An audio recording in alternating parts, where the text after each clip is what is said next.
When Nightingale finished speaking, a deep silence fell upon the room.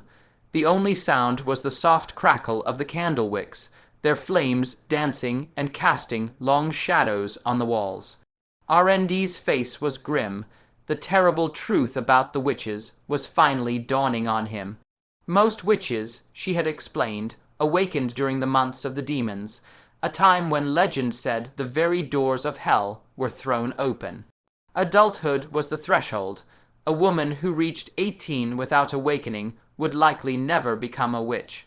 But for those who awakened before their 18th year, a terrible pain awaited. It was as if an unseen spirit was devouring their bodies, a torment that returned each year on the anniversary of their awakening. A tremor entered Nightingale's voice as she spoke of the unimaginable agony she knew firsthand. She described it as the feeling of something trying to claw its way out from inside her, an unbearable pain that ignited in every blood vessel, every muscle, every tendon. Blood would seep from their pores, and their eyes would feel as if they were bulging from their sockets. If a witch survived the ordeal, her body would still need 4 or 5 days to recover, but if she couldn't, she wouldn't simply die from the torture. Her death would become a horrific spectacle. Nightingale had seen it happen to several of her companions. Their bodies would lose all structural integrity, collapsing and swelling into round, bulging shapes. A horrific mixture of blood, bodily fluids, and internal organs would then erupt from them as the very air curdled into a thick, dark fog. When the violent expulsion was over, all that remained on the ground was a layer of burned skin. This was why witches were seen as incarnations of the devil. Witnessing such a scene, people were terrified. Who would stop to question the true cause? The church, of course, only fanned the flames, claiming that witches were possessed by evil spirits. Over time, the lie became truth. The witches became evil incarnate. But regardless of how outsiders saw them, the torture was real. As a result, witches were generally short-lived. The pain grew harder to endure each year, so much so that many chose to end their own lives rather than face it again. When a witch turned 18, the pain of the devouring spirits reached its peak. It was the most difficult ordeal to survive. The magic a witch possessed before this point was incomplete and unstable. Only by surviving this passage into adulthood could her power truly stabilize. Once stable, her power would increase substantially, and she might even develop entirely new abilities. This stability, however, came at a terrible price. The agony of being devoured from within surpassed the limits of human endurance. Many, many witches died on the day they came of age. R&D, having listened to this, was silent for a long time. The candlelight flickered across his somber face. Finally he whispered, "The old books say that witches who reach the holy mountain find eternal peace, that they no longer have to suffer the demon's torture. Is it true?" Nightingale shook her head softly. "No one knows for sure. The holy mountain has only ever been a legend, but," she added, a sliver of hope returning to her voice, "if we can get them to the Witches' Cooperation Association, their chances of survival will be much greater. We've learned that when witches don't have to hide, when we can live freely, the devouring pain becomes much weaker." A knot of guilt tightened in R&D's stomach. His plan was impossible without the help of Anna and Nonna, yet it would place them in enormous, life-threatening danger. He felt powerless, seeing no other way. In the end, he sighed, his voice faint. "Anna is downstairs. I'll send for her. If she is willing to go, you can take her and leave. As for Nonna, I will have to speak with her tomorrow." Nightingale stood, immense relief on her face. "Thank you for your understanding," she said, her voice sincere. "I knew I wasn't wrong about you." Anna was still awake. When R&D came for her, he found Anna sitting at a table, diligently copying something onto a piece of paper. Her eyes widened in surprise when she saw him, but upon hearing she was needed in the prince's room, she asked no questions, simply rising to follow. Upon entering the room, The girl startled at the sight of a stranger. The air was thick with a tension she didn't understand. R&D gently took her hand, his warmth a small comfort, and made the introductions. The three of them gathered around a small, round table and sat. Nightingale repeated everything she had told him, speaking of the camp in a low, steady voice. She explained that many others like Anna were there, that they were her kin. Nightingale's gaze was serious. "That is the situation, Anna," she said. "Although you are under contract, this is a matter of life and death, and the choice must be yours, if you agree to come with me." "I won't go." R&D blinked. "What did you say?" "I said I won't go," Anna repeated, her words firm, cutting R&D off. "I want to stay here." "Anna, I'm not lying," Nightingale said, leaning forward with a concerned frown. "I can feel the magic in you gathering strength. It's nearing maturity. Your day of adulthood will fall 2 months after the months of the demons begin. It will be much safer for you at the camp." Anna seemed to ignore her warning. Instead, she turned her clear, calm eyes to R&D. "Your Highness," she began, her voice smooth and even, "do you remember asking if I would like to go back to Carl's College, to learn with Nonna and the other children?" R&D nodded slowly. "I didn't answer you then," she continued, "but later you spoke of living a normal life. I don't care about that. I just want to stay by your side, Your Highness, that's all." R&D had thought he understood her, but now he realized he didn't know her at all. He searched her eyes for an emotion he could recognize, dependence, adoration, but found only a profound tranquility, like the still, deep waters of a lake. He remembered the first time they met in that cold, dark cell. She had worn the same calm expression then. The difference was that now her face was full of life, like a budding flower. She still didn't fear death, but this time it was not because she was resigned to it. "The devouring of the spirits won't kill me," Anna said, her voice ringing with quiet confidence. "I will survive it." "I see," Nightingale said, closing her eyes and letting out a long, slow breath. "I understand." "You'll leave just like that?" R&D asked, surprised. "No, I won't be leaving the city yet," she said, pulling the hood of her cloak over her head as she stood. The fabric rustled softly in the quiet room. "The association won't move its camp before the month is out." "Why?" R&D was surprised. Was she planning to monitor them? "Someone who hasn't experienced it can't understand how dangerous it is." Nightingale's voice was somber. "I nearly died time and again. I watched my sisters die. When her day comes, I might be able to help." She gave a small, weary shrug. "And if she doesn't make it, I have experience in what comes after." She walked to the door and retrieved the dagger she had left embedded in the wood. Turning back to R&D, she curtsied, a graceful dip in the shadows. "Until then, Your Highness." Her body gradually faded, dissolving into the darkness like mist and leaving not a sound nor a trace behind. R&D stared at the empty space where she had been, to vanish without a sound, without a trace. It was the ability of a natural assassin. He recalled the blur of her earlier throw, the perfect arc of the dagger. She was trained. Did the Witch Cooperation Association train its own, he wondered, or had Nightingale mastered those deadly skills long before she joined them? R&D sifted through the memories of his former self, searching for any mention of the organization, but found nothing. Still, he had a premonition that he would meet them again. So long as he continued to recruit witches, their paths were bound to cross. He turned to the girl beside him. "It's getting late," he said, gently patting her head. "You should get some sleep." To his surprise, Anna brushed his hand away. Without a word, she turned and left the room. The soft click of the closing door echoed in the sudden silence. Hidden by the shadows of the hall, Anna leaned back against the cool wood. The calm in her lake, like eyes, was gone, replaced by a swirling storm of emotion. She raised her hands to her face, a whisper escaping her lips, barely a breath of sound. "Fool!" The next morning the rain had finally stopped. Pale, watery sunlight washed over Border Town, and the air smelled fresh and clean. The town square, usually quiet, hummed with activity. Villagers gathered in small groups, their voices a low murmur of anticipation as they waited for the fourth prince's speech.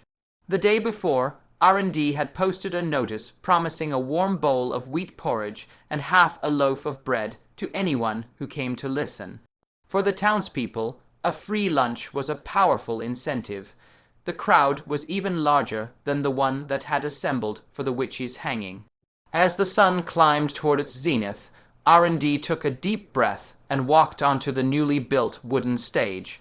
He looked out at the crush of people packed into the square. He was nervous. In his former life, he had dealt with computer monitors, not crowds. At meetings, he was always in the audience, one of many who simply applauded. He had never faced anything like this. But he had to do it. If he wanted these people to stay, if he wanted to build a real defense, he had to give them a reason to fight. Without that, he knew they would flee. R&D raised his arm, and a hush fell over the crowd. He had rehearsed this moment in his mind countless times, but now that he stood before them, his mouth was dry. He cleared his throat and began.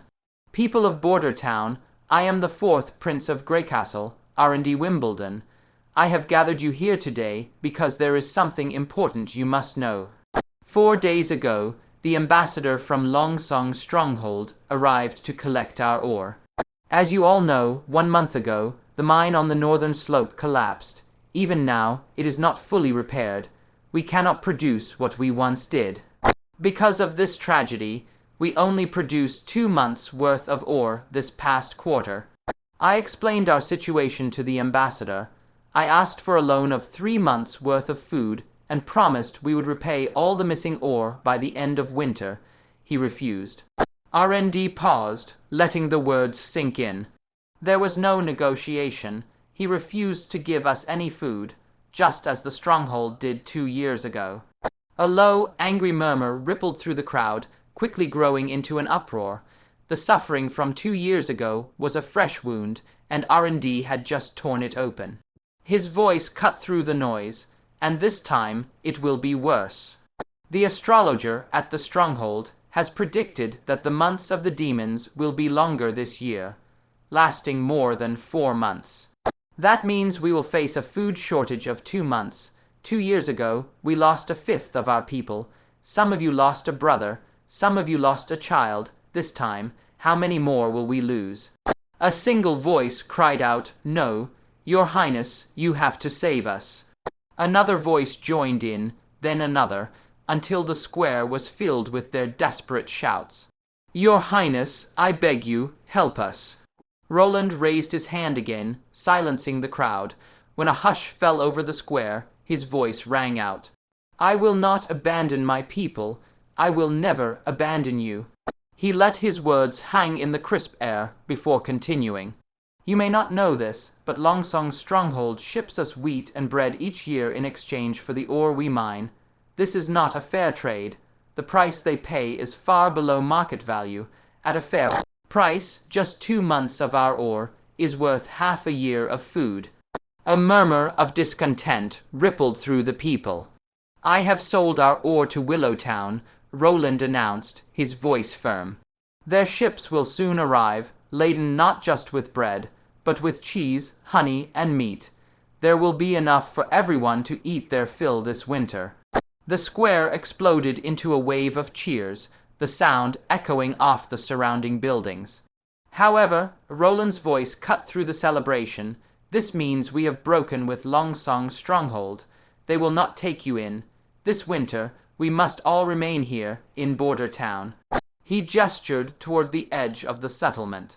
"Most of you have seen the construction at the western edge of town. We are building a wall. I know you are afraid of the demonic beasts, but they can be stopped." He leaned forward, his expression intense. "The demonic beasts are not so different from the beasts of the forest.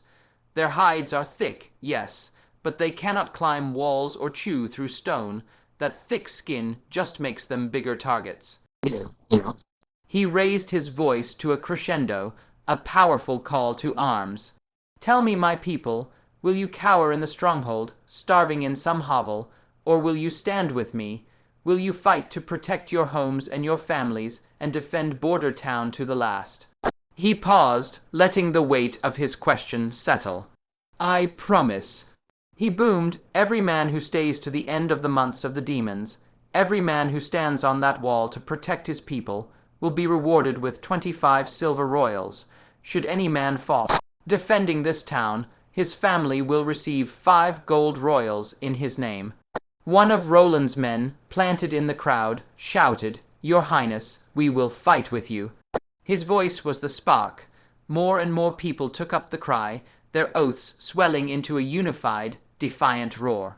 As the fervor reached its peak, Roland seized the moment and ordered the meal to be served. He knew not everyone would stay, but if even half remained, he would have a chance. Unbeknownst to the nobles of Longsong's stronghold, as they mocked Prince Roland, he was winning the hearts of his people. Inside a warm, candle-lit chamber, Petrov delivered the prince's message and was met with scorn. "Did you say the feckless prince intends to fight the demonic beasts himself?" One of the nobles scoffed. "And he's building a wall before winter. I don't know whether to call it courage or foolishness." Another lord chuckled. "Everyone knows the fourth prince is a coward. When did he suddenly find his nerve?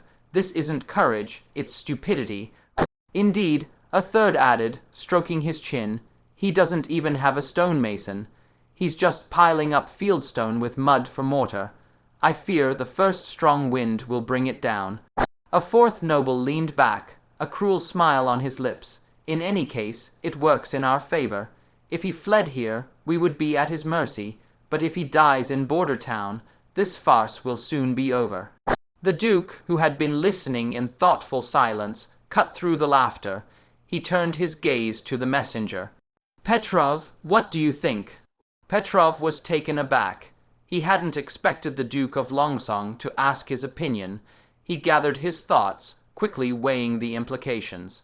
"Well, I had intended to argue for maintaining our monopoly," he began.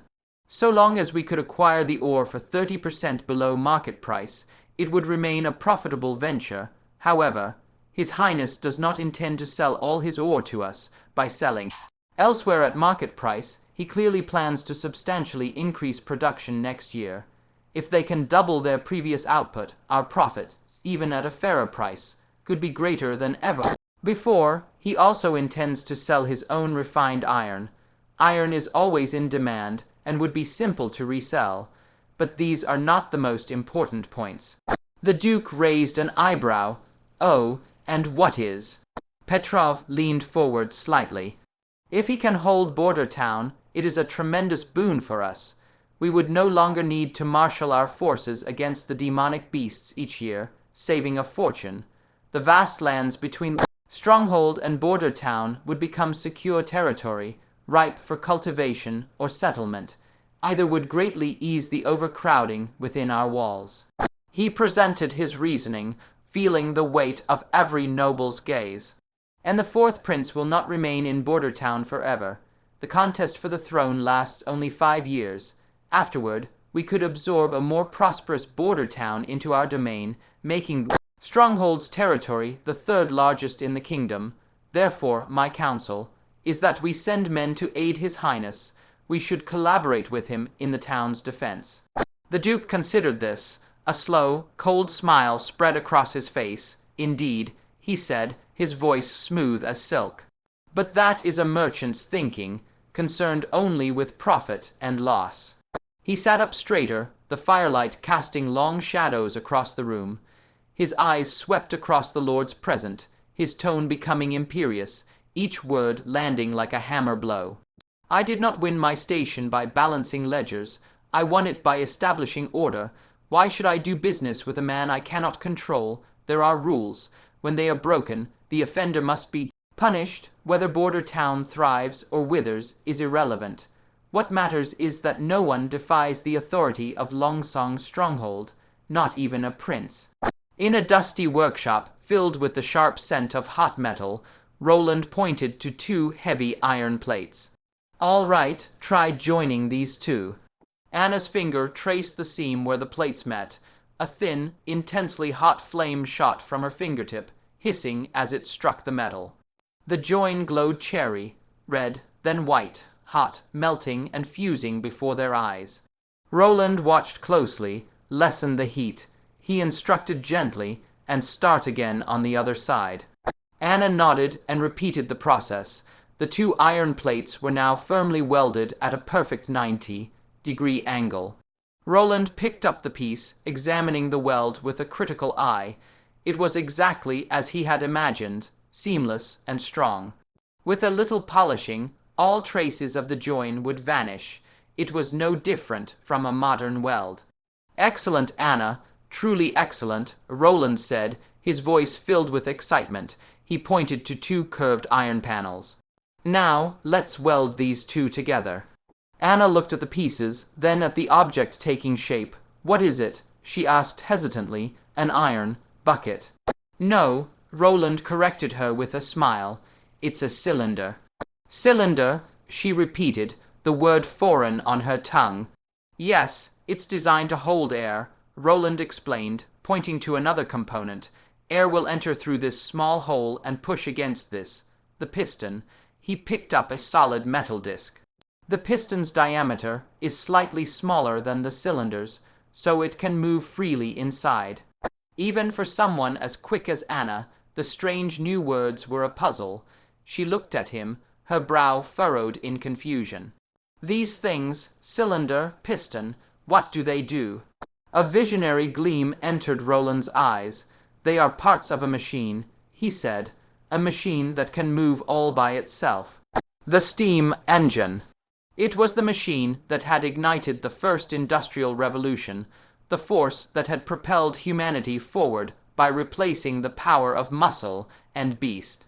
To a mechanical engineer like Roland, the design was second nature. In essence, it was a glorified kettle. Water was boiled, and the resulting steam was channeled into a cylinder, where it drove a piston connected to a rod. Thermal energy became mechanical energy. The principle was simple, the execution was not. The true difficulty lay in creating a perfect seal for the cylinder and piston, and in fabricating the necessary pipes. With only manual forging, manufacturing a functional cylinder was a pipe dream. Anna's ability, however, changed everything. It was the key that compensated for their lack of industrial manufacturing. After careful planning, Roland devised a workaround. He had the smithy grind 4 iron plates to the same size, a simple enough task. Then Anna welded them together at precise 90-degree angles to form a rigid, square cylinder. Her power allowed them to bypass the traditional, arduous process of boring a perfect circle from a solid block. The other large components were similarly divided into smaller, manageable pieces and then welded together. An entire steam engine could be built in a small workshop. Before welding, such connections were made with bolts or rivets, but the internal surface of a cylinder had to be perfectly smooth, rendering those methods useless. The only remaining challenge was the gas pipeline. The process was straight, forward enough. Heat the metal red, hot, and hammer it into a groove, the same method used to forge the barrel of a flintlock. The problem was secrecy. Roland couldn't bring the town blacksmith into the castle's back garden. Anna's survival was a closely guarded secret. With no other choice, the task fell to Carter. Under Roland's direct command, the chief knight hammered and shaped the hot iron. After 3 long days of toil, the first steam engine ever created stood in the castle garden. Carter frowned at the strange contraption. "This is the powerful machine you spoke of?" he asked, his voice thick with doubt. He had shaped each iron plate himself. He knew there was no magic involved. To him, it looked like a sealed furnace. How could a clumsy pile of iron move? It had no legs. Could it fly? But in Roland's eyes, the machine radiated the raw beauty of industry. Standing on the shoulders of giants, He had bypassed the primitive Newcomen and Watt engines, building an improved, high-pressure model from the start, complete with a dual connecting rod and slide valve. Roland just smiled. You'll see. He poured a bucket of water into the boiler and gestured to Anna, who ignited the firewood beneath it. The smell of wood smoke filled the air. 10 minutes later, the water was at a rolling boil.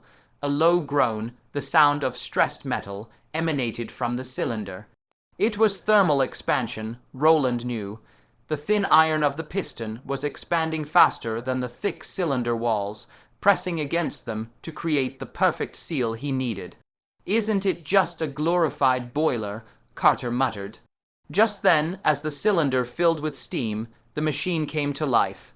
With a groan of protesting metal, the piston rod began to push outward. At its apex, a second rod pulled the slide valves, and with a hiss of escaping steam, the piston was driven back. The heavy iron flywheel connected to the rods began to turn, slowly at first, then faster and faster, quickly becoming a heavy, spinning blur. An ear-splitting hum filled the garden as jets of white gas shot from the engine's vents, projecting an aura of unstoppable power. Anna stared, her eyes wide with a mixture of fear and awe. "Is that the hidden force of nature you spoke of?" she whispered. The chief knight's face was a mask of pure wonder. The great flywheel, which had taken all his strength just to install, now spun as if it were weightless. He could feel the powerful breeze it generated, a testament to the raw power thrumming within the machine. Deep in his heart, a seed of anxiety began to sprout. His Highness had said this machine could replace the power of men and beasts, and it seemed he was right. Mount this engine on a chariot, and not even 10 knights could stand against it. It took 15 years to train a knight. This machine had been built in only 3 days. It needed no food, felt no cold, and had no fear of arrow or sword. Fix a battering ram to its front, and it could tear across any battlefield. As a knight of the old guard, he had to wonder, was there still a place for him in the world to come? That evening, when Roland returned to his bedroom, he found Nightingale waiting for him. She sat at his table, her hood down, a slight smile on her lips as she fiddled with a few sheets of parchment. The candlelight played across her features. "It seems the rumors are not to be believed," she said, looking up at him.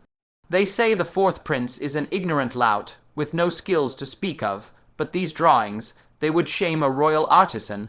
Are these the plans for that machine? The steam engine, was it?" Can't a man have any privacy? Roland thought, irritated by her casual intrusions. She comes and goes as she pleases. Does she think this is her home? Outwardly, he remained calm. Yes, but without Anna's help, they would have remained just drawings. "What can it do?" Nightingale asked. "A great deal," Roland said. "It can haul ore, pump water, shape metal. Anywhere strength is needed, it can be of use." "Then I'll take them."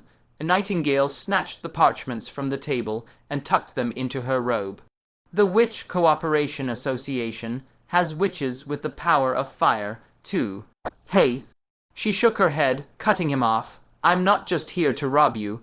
Look at this before you complain." She placed a small, white object on the table. Roland moved closer and saw it was a tightly rolled piece of paper. He gently unfurled it.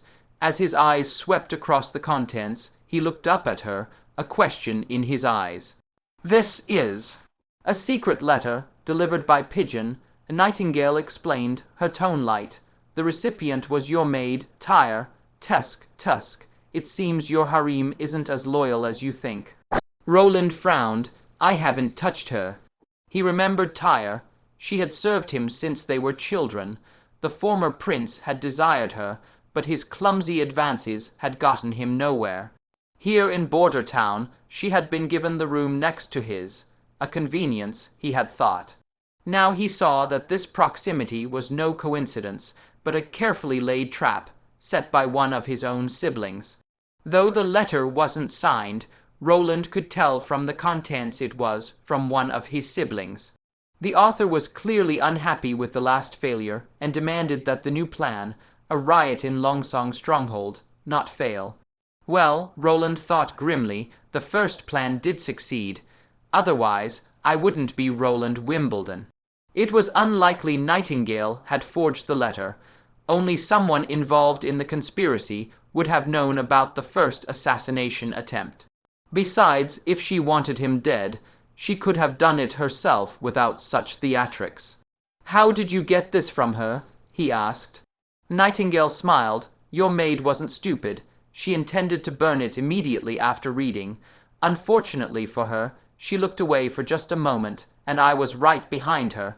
She shrugged. "So, what's your pleasure? Do you need my help to deal with her?" Roland knew what she meant. He hesitated, a cold knot tightening in his stomach, then gave a slow, deliberate nod. "If you would, he didn't have the stomach for it himself. If you can, find out who sent the letter, who is behind this."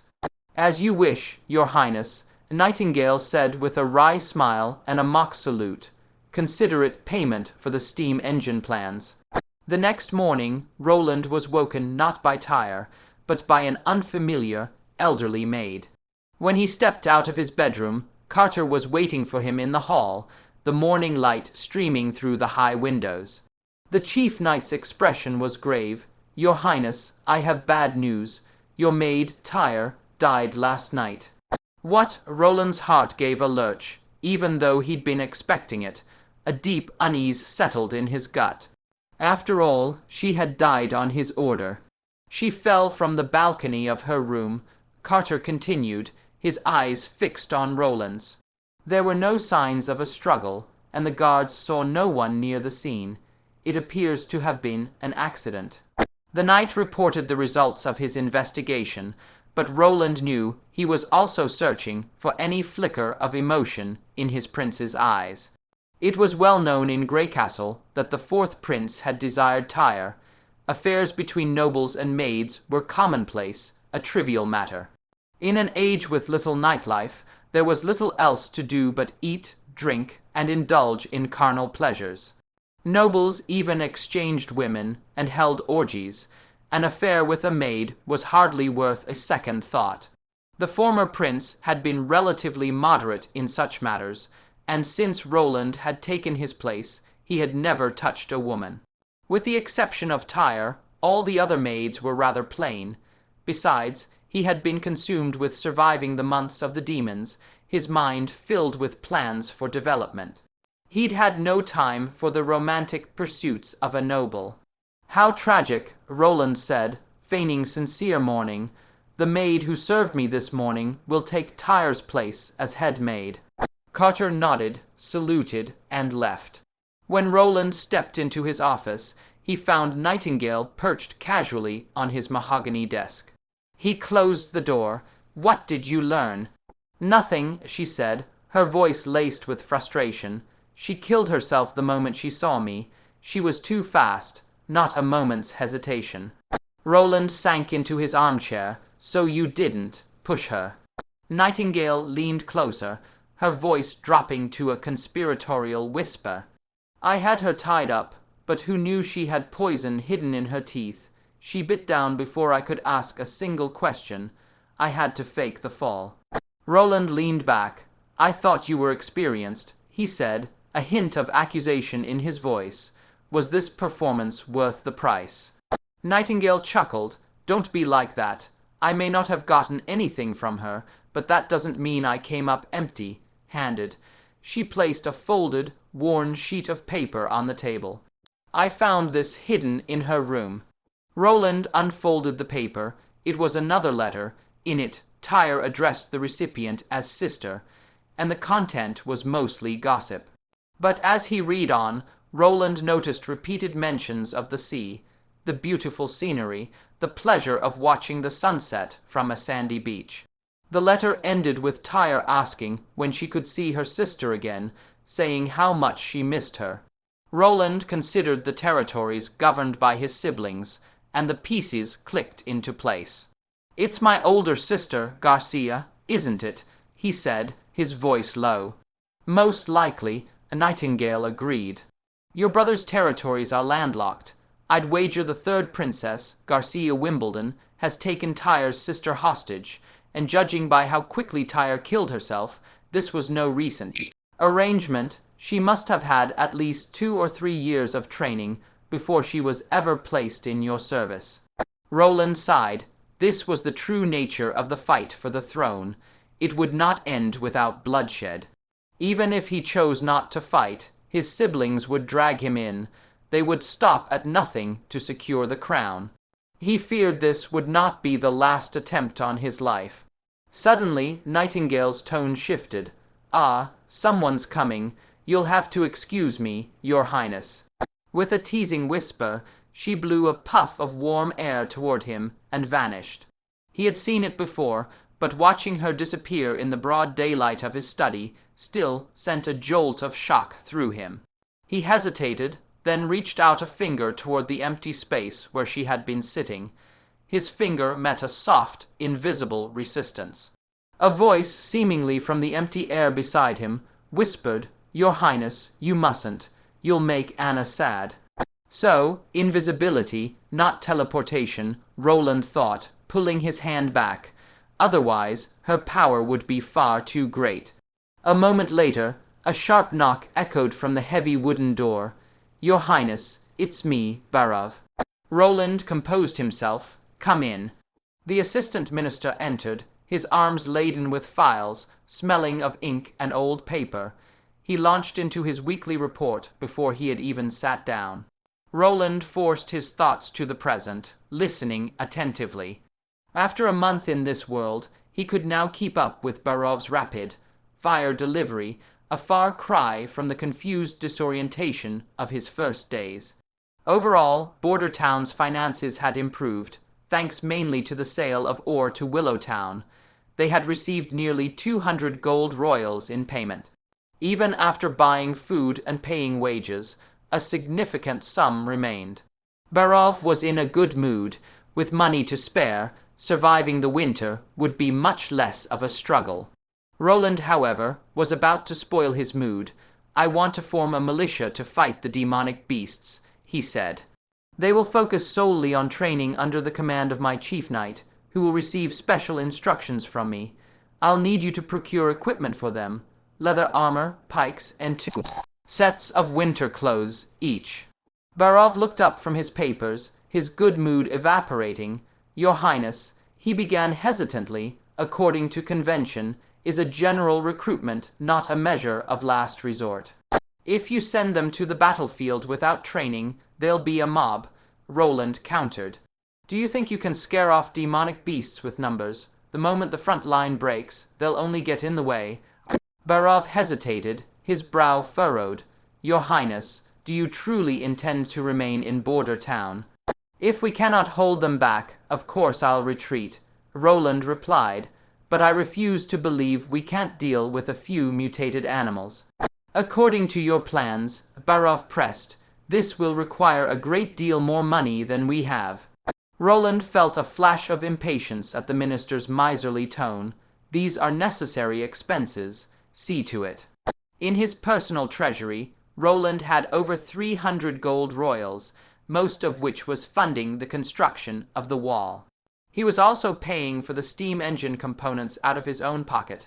The first engine alone had cost him nearly 20 gold royals, and he would need at least 3 more. The steam engine was the key to the Industrial Revolution, but it was not the revolution itself. Historically, the United Kingdom had sought to replace human and animal labor to increase mining productivity. When Watt improved the steam engine, he was immediately flooded with orders, and this new power source rapidly spread through various industries. But here, in this small, isolated town, there was no foundation for an industrial revolution. Industry didn't exist. Roland didn't expect to make a fortune selling his steam engine. He intended to put the machines to work in the northern mining area, hauling ore and clearing gravel. As production increased, he would expand their use, driving industrial development from the top down. When Roland looked at the civilians assembled in the castle courtyard, his courage faltered. Dressed in shabby, threadbare clothes, their faces gaunt and etched with hardship. They were a sorry sight. "Your Highness, these are the men who meet your requirements," Carter said, standing beside him. "Male, no criminal record, between 18 and 40, no disabilities. I inspected them all myself." I shouldn't have expected much, Roland thought. Productivity in this world was abysmally low. Having enough to eat was a daily struggle. Ragged clothes were the norm. As a prince, he'd been sheltered, but he had only to leave the castle to see people in clothes that barely covered them, begging for food. He remembered the capital of Grey Castle, where there was an official position for a corpse carrier, whose only duty was to collect the bodies of those who had starved to death on the streets and burn them day after day. He tried to gauge the fighting prowess of the men before him. Probably a little better than a street fighter, he concluded, closing his eyes and reviewing his plan. He considered the nature of warfare in this land. It wasn't war, he thought, so much as large-scale brawling. When lords fought, they summoned their vassals. A lord would divide his territory, granting fiefs to lower nobility. A duke would enfeoff earls, earls would enfeoff viscounts, viscounts would enfeoff barons, and so on. Nobles of this era commanded their own private armies, composed of knights and mercenaries. Clad in full armor and wielding sophisticated weaponry, these men formed the core of any fighting force. To support them, civilians and farmers were pressed into service from the surrounding lands, their primary role being the delivery of food and supplies. When a battle grew desperate, however, they were used to plug gaps in the front lines as cannon fodder. It was these unfortunate souls who constituted the bulk of the casualties on any battlefield. The nobles themselves rarely died in their squabbles. They were far more valuable captured and exchanged for a hefty ransom. Roland expected no help from the other nobles of Border Town against the demonic beasts. He had no real connection with them. Most of the local barons resided in Longsong's stronghold, a fortress under the jurisdiction of the regional aristocracy. In this day and age, the very idea of an all-civilian army was pure fantasy. Commoners were considered stupid and ignorant, after all. They couldn't grasp strategy, failed to understand a command structure, and had certainly never received professional combat training. How could they possibly compare to a knight who had trained with a sword since the age of 10? Standing near Roland, his chief knight, Carter, murmured, "Your Highness, this plan is unworkable. Look at them. Which one can even properly hold a sword? The moment they see a demonic beast, they will break and run. Our entire defensive line would collapse. I suggest we hire mercenaries from Willowtown or another city to guard the walls. Let these people return to their usual tasks." "No, I'll use them," Roland said, flatly refusing the suggestion. He had little respect for mercenaries who fought only for coin, with no loyalty to the land. Besides, his ambitions for this army extended far beyond simply fending off demonic beasts. History had taught him that only a force made up of its own people could possess true strength and spirit. Countless examples, from feudal levies to the armies of the recent past, proved this rule. Carter shrugged. "As you wish, Your Highness. Shall I begin their training tomorrow, then? Though I can't imagine what good it will do." With a sword, no. Roland paused. He realized his chief knight would have no frame of reference for the training methods he envisioned. "First," he said, altering his plan, "start them on long-distance runs, and find that hunter from the other day. Bring him to me. You and he will be the first to witness my methods." The day had been more unbelievable than the past 2 decades of his life combined. He had seen His Highness, the 4th Prince, Roland Wimbledon, up close. The prince had walked right past him. He had even smiled at him. Gods above, he thought, is the prince drunk? 3 days ago, when he heard the 4th Prince's speech in the square, he knew this winter would be different. This time they weren't being shipped off to Longsong Stronghold. They would spend the long, cold months right here. In truth, he didn't understand most of the prince's reasoning, but he supported the decision wholeheartedly. His brother had died 2 years ago in the slums of Longsong's stronghold. For a whole month there had been no food. He had survived on the few coppers earned from unloading goods at the docks, just enough to buy rock, hard bread for them to share. But the winter was too cold, the wind howling through the countless holes in their shack. Without enough food or warmth, they stood no chance. When his brother fell ill, he slipped into a feverish sleep and never woke again. Here in Border Town, at least, he had a house, a real one, built of solid earth brick. He wouldn't have to fear the plunging temperatures or the heavy snows. He'd also seen the ships at the pier, their hulls riding low in the water, filled with wheat that was then moved in batches to the castle. So when he heard the fourth prince was recruiting a militia, he signed up without a second thought. It meant giving up his job as a gravel producer, of course, but the temptation was too great, a monthly salary of 10 silver royals. That was as much as a skilled mason earned. He wasn't a boy anymore. He planned to marry Shiril, a tavern maid, come spring. With this pay, saving money would be no problem at all. As for the duties listed on the notice, he'd barely paid them any mind.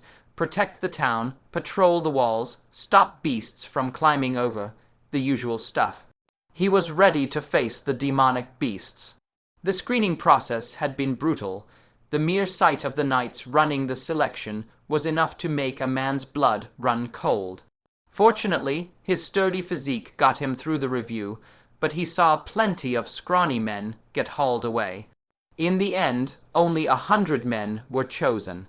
But he had never expected that the one training them would be His Royal Highness, the Prince himself. They were marched to a grassy field west of town. Behind them, the new city wall was slowly rising. Before them, the deep, dark forest stretched on, an unbroken sea of trees. The prince ordered them to line up, then he just watched. It had rained heavily a few days before, and the ground was a damp, muddy mess. Cold water seeped through the seams of his shoes, sending an uncomfortable chill through his body. The stance they were ordered to hold was unnatural, hands held vertically, pressed flat against their thighs, backs perfectly, painfully straight. After only 15 minutes, a deep fatigue set in. His muscles screamed. This was harder than breaking stones with a hammer. He gritted his teeth, his body trembling with the effort to hold on. His Royal Highness had said that anyone who moved wouldn't get an egg for lunch. Gods, it had been so long since he'd eaten an egg. The men around him were in the same state, swaying and staggering, but most held on, their faces masks of grim determination. When the prince finally called for them to rest, he realized his back was drenched in sweat. It couldn't have been more than half an hour. Those who hadn't held out to the end groaned in frustration, as if they could see their eggs rolling away into the mud. He just didn't understand it. What good was standing still? Was this really all it took to earn their pay? If anyone but the prince himself were giving the orders, he would have already started shouting his complaints. After a short break, the prince's second command was even stranger. He ordered them to assume the same stance. This time, if every single one of them held out until the end, they would each get an extra egg for lunch. If even one man gave up, everyone would lose the chance. He heard men all around him swallow hard. Hell, he thought, is this some popular game among the nobles? Dangle a carrot on a stick. Damn it, I'm no donkey. But if they all did it, that meant 2 eggs for lunch, 2 whole eggs. The thought was a devil's own temptation. Wiping a trickle of saliva from the corner of his mouth, he locked his knees. He would fight for those 2 eggs.